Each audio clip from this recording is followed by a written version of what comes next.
मेरी तबीयत बहुत खराब हो रही है, प्लीज कमरे में ले जाओ। माहिर तुम जाओ, मैं खुद चली जाऊंगी कमरे में। अरे कहना क्या चाहते हो? भाई मुझे तो अरसलान बहुत ही पसंद आया। वो और रोशी साथ बैठे कितने सज रहे थे ना। Seriously, what the are you doing? So latest episode का जो सबसे ज्यादा हार्ट ब्रेकिंग सीन था, जिसको देखकर बहुत सारे लोगों की आंखों से आंसू आ गए होंगे, वो ये था। बहुत अच्छी हो, बहुत बुरा हूँ मैं, दुआ करता हूँ तुम हमेशा खुश रहो। अरे बस कर, रुलाएगा क्या?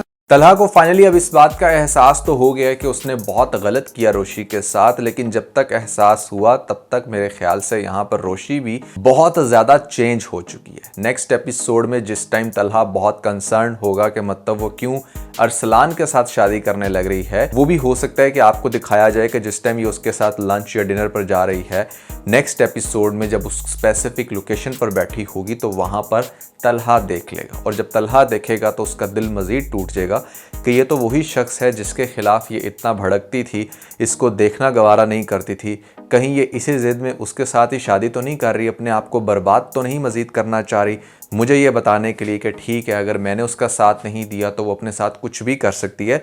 So that could be the reason कि हमारा तलहा जो है वो स्पेशल उसको कॉल कर रहा है और कॉल करके उसको ये कह रहा है कि वो एक अहमक इंसान है या व्हाटएवर। तो आगे से रोशी कहती है कि तुम कौन होते हो मुझे ऑर्डर्स देने वाले? आप होते कौन है मुझे ये ऑर्डर करने वाले?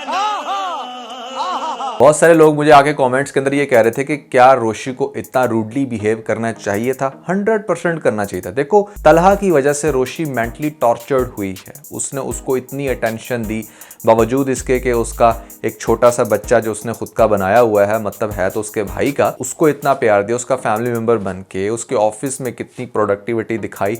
इतना सब कुछ करने के बाद भी उस लड़की को क्या हासिल हुआ? सिर्फ ये कि मतलब तुम एक इमेच्योर हो या किसी भी मोमेंट में उसको अप्रिशिएट ना करना। तो बेसिकली रोशी ने बहुत कुछ फेस किया है, और सबके बाद अगर तलहा अब आ भी जाता है ये कहते हुए कि भाई मैं तुम्हारा बड़ा ख्याल रखता हूँ, तुम ये काम गलत मत करो, तो ये उसका जो रिस्पॉन्स है वो जेन्युइन है।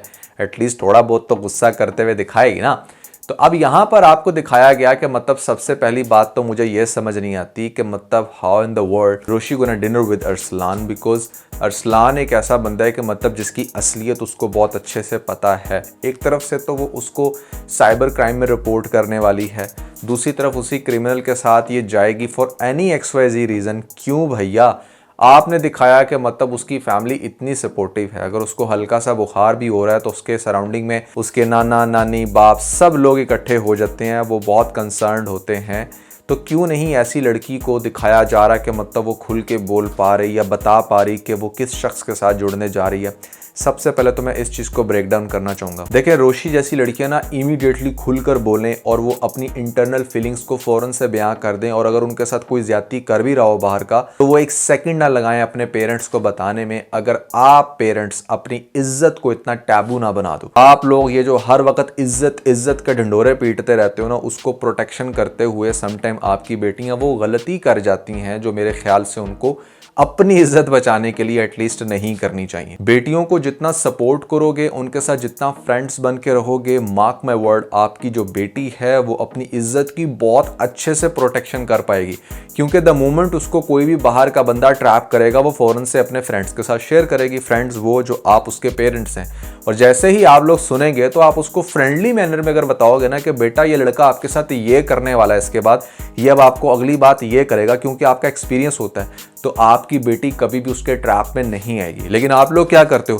बेटा हमारी इज्जत का ख्याल रखना, बेटा इज्जत खराब होगी तो हम किसी को मुंह दिखाने के लायक नहीं रहेंगे, बेटा फलां लड़की ने इज्जत खराब की थी तो उसने सुसाइड कर ली। मतलब जब इस तरह का आप इज्जत को इतना बड़ा हवा बनाकर पेश करते हो ना अपने बच्चों के आगे, तो बच्चों को भी लगता है कि मतलब this is the end of the world. अगर अब यहाँ पर हमें कोई ब्लैकमेल कर रहा है, उसके हाथ हमारी इज्जत से रिलेटेड कोई चीज लग गई है, तो मतलब मुझे कुछ भी करके अपनी इज्जत को प्रोटेक्ट करना है। बिल्कुल वैसे ही एग्जांपल है कि जैसे एक लड़की रेस्टोरेंट में किसी लड़के के साथ खाना खा रही थी, तो बाप ने बहुत झिड़का कि तूने हमारी इज्जत रौंद डाली, और उसके बाद यहाँ पर उसको घर से बाहर निकाल दिया। तो रात को जब वो रोड पर फिर रही थी तो उसको किडनैप करके किसी ने रेप कर दिया। तो इज्जत किस मोमेंट में खराब हुई? क्या वो जब दिन के टाइम किसी के साथ लंच कर रही थी उस टाइम, या फिर जब इवेंचुअली आपने अपनी इज्जत का ढंडोरा पीट के उसके आगे उसको घर से बाहर ही निकाल दिया?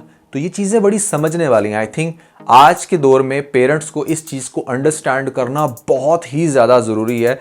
अगर आप लोग चाहते हो कि आपकी बेटी अपनी इज्जत को महफूज रखे। सो ये तो होगी पहली बात। दूसरी बात ये कि साइबर क्राइम वाला जो पॉइंट दिखाया ना, वो बहुत ही ज़्यादा वैलिड है। बहुत सारी लड़कियों को क्या लगता है ना कि मतलब अगर हमें कोई ट्रैप कर रहा है या फिर अगर हमें हमारी ही कोई पिक्चर्स दिखा के ब्लैकमेल कर रहा है कि ये करो वरना मैं वायरल कर दूंगा, ऐसे कर दूंगा, तो लड़कियां एग्जैक्टली ऐसा ही सोचती हैं जैसा अरसलान को आगे से बोलते हुए दिखाया कि तुम क्या प्रूफ करोगी कि तुम भी मेरे साथ पहले डेट पे जाती रही हो या फिर मेरे साथ पिक्चर्स बनाती रही हो। मेरे भाई बात बड़ी सिंपल सी है, आप बड़ा गौर से मेरी बात को सुने।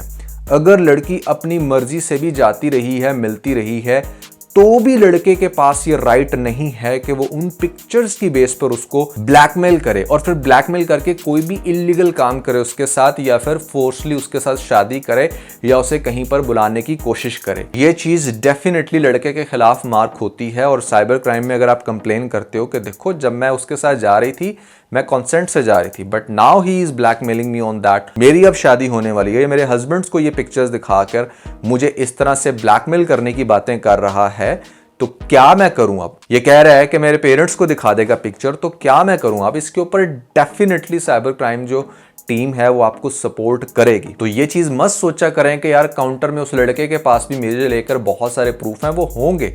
हाँ, अगर ये काम पहले आप करते हो तो वो प्रूफ आपके खिलाफ यूज होंगे, लेकिन चूंकि ब्लैकमेल वो कर रहा है तो डेफिनेटली यहां पर साइबर क्राइम उसी के पीछे भागेगा। इसलिए रोशी जैसी लड़कियों को ये गलतियां नहीं करनी चाहिए। आज के वीडियो के ना 2 मेजर पॉइंट थे जो मैं डिस्कस करना चाहता था। एक रोशी जैसी लड़कियों को क्या करना चाहिए और एक उन पेरेंट्स को क्या करना चाहिए जिनकी रोशी जैसी बेटियां, बल्कि बेटियां तो सारी रोशी जैसी ही होती हैं, सिर्फ पेरेंट्स को ही ख्याल करना है कि अपनी इज्जत का इतना ढिंडोरा हर वक्त अपने बच्चों के आगे ना पीटें बल्कि उनके फ्रेंड्स बन जाएं। इस ड्रामे के अंदर रोशी की लुक्स बहुत ज्यादा अच्छी लग रही हैं। डायरेक्टर ने ना बिल्कुल ऑन पॉइंट शूटिंग की है, स्पेशली जिस टाइम ये लेटी होती है इसकी लुक्स काफी सिंड्रेला वाली आ रही हैं, बाल बिखरे हुए हैं। तो ये जो क्यूट सी लुक्स आती है ना, इन्होंने बहुत ज्यादा कैप्चर की हैं ताकि ऑडियंस की अटेंशन को बड़े अच्छे से ग्रैब किया जाए। इस ड्रामे के अंदर रोशी की इतनी अच्छी एक्टिंग है, मतलब दाना नीर को मैं डेफिनेटली यहाँ पर कुडूस करूँगा कि अब तो वो फिर भी कुछ एक्सपीरियंस रख चुकी हैं, तो वो उनकी एक्टिंग अच्छी से अच्छी होती जा रही है। इनको पाकिस्तानी ड्रामा इंडस्ट्री के अंदर इतने बड़े बड़े प्रोजेक्ट इसलिए मिले कि मतलब इनके पास एक्टिंग के गॉड गिफ्टेड स्किल्स हैं, और इसीलिए जब इनका पहला ही ड्रामा था तो वहीं पर ये बहुत अच्छे से कैप्चर हुई और लोगों में रिकग्नाइज होगी कि अच्छा भैया ये भी कोई चीज़ है। तो अब देखें कि जब इसका पहला ड्रामा था तब ये इतनी फेमस हो गई थी, तो अब तो इसने अच्छे खासे ड्रामे कर लिए हैं। दैट्स द रीज़न कि बहुत सारे इंडियन लोग कमेंट्स के आके बोलते हैं कि यार हु इज़ शी, मतलब ये कैसे इतना अच्छा परफॉर्म कर रही है। तो शी इज़ फैंटास्टिक। मतलब दाना नीर मेरे ख्याल से इन मैनी केसेस हानिया आमिर को भी पीछे छोड़ चुकी है। अरसलान जैसी एग्जांपल्स वैसे तो बहुत कम हैं कि मतलब जो लड़के इतने क्रिमिनल माइंडेड हों वो इस हद तक जाकर फैमिली के अंदर भी घुस जाएं और अपने आप को बड़ा अच्छा प्रेजेंट करें और जस्ट टू गेट रिवेंज। बहुत कम तादाद है इनकी, बट है। नॉर्मली जो लड़का क्रिमिनल माइंडेड होता है उसके फेस से, उसकी बॉडी लैंग्वेज से और उसके इन्वायरमेंट से बहुत अच्छे से पता चल जाता है। बट अरसलान को जितना आपने डिसेंट दिखाया, उसकी फैमिली को, जितना उसका घर है, जैसी वो जॉब करता था और फिर जिस तरीके से वो रिश्ते को प्रोसीड कर रहा है भले फेक मैनर में ही, वो चीज़ कहीं ना कहीं कॉन्टेक्स्ट से मैच नहीं करती। आई बिलीव कि यहाँ पर आपको थोड़ा सा डिफरेंट टाइप का लड़का दिखाना चाहिए था जो शायद ज़्यादा अच्छे से बैठता है इस रोल में। Talha on the other side यहाँ पर अब बिल्कुल अकेला हो चुका है। उसकी वो मंगनी दूसरी दफ़ा टूट गई। अब जो मोहित है वो बेचारा घर में अकेला, और ख़ास तौर पे जिस टाइम वो मिठाई वाला सीन दिखाया जाता है, जब वो मिठाई खा लेता है तो उसका अब्बा बताता है कि भाई ये रोशी की इंगेजमेंट की है, तो बड़ी मुश्किल से वो बेचारा निकलता है। और बहुत सारे इमोशनल सीन भी थे लेटेस्ट एपिसोड के, जैसे कि मैंने शुरू में जिक्र किया कि जहाँ पर ये अपने आप से बातें कर रहा होता है कि मैं तुझे डिज़र्व नहीं करता। मतलब सोचे ना, हाउ इन द वर्ल्ड के जहाँ पर आपको एक लड़का दिखाया गया जो बड़ा डिसेंट भी है, बड़ा रिच भी है, और ख़ास तौर पे यहाँ पर अच्छी खासी पर्सनालिटी रखने के बावजूद वो उस लड़की को नहीं अब हासिल कर पा रहा जो कभी उसके पीछे बहुत भागती थी। ड्रामे ने बहुत अच्छा हुक किया हुआ है, क्योंकि अभी भी बहुत सारे लोगों को ऐसा लगता है कि शायद रोशी जो है वो अरसलान से शादी कर लेगी, जबकि मेरा नहीं ख्याल कि भैया यहाँ पर शादी हो जाएगी। हाँ ठीक है, बहुत सारे सीन्स में वो आगे जाएगा उसके साथ और बहुत कुछ उसको तंग भी करेगा।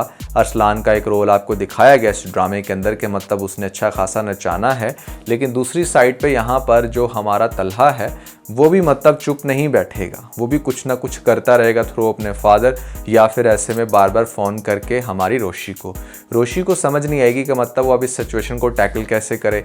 एक तरफ से तो वो साइबर क्राइम के अंदर यहाँ पर रिपोर्ट कर देगी, हो सकता है कि साइबर क्राइम की टीम एग्जैक्टली उस मोमेंट पर छापा मारे या इसके अकाउंट्स ब्लॉक करे जिस टाइम शादी बिल्कुल एज पे हो, ताकि वो अपनी फैमिली को बहुत अच्छे से प्रूव कर सके कि वो क्यों इतनी अनकंफर्टेबल थी अरसलान के साथ और क्यों उसने अपनी फैमिली मेम्बर्स को नहीं बताया, क्योंकि वो उनको ट्रबल में नहीं डालना चाहती थी। But now here is the proof, cyber crime ने डायरेक्टली उसको पकड़ लिया है।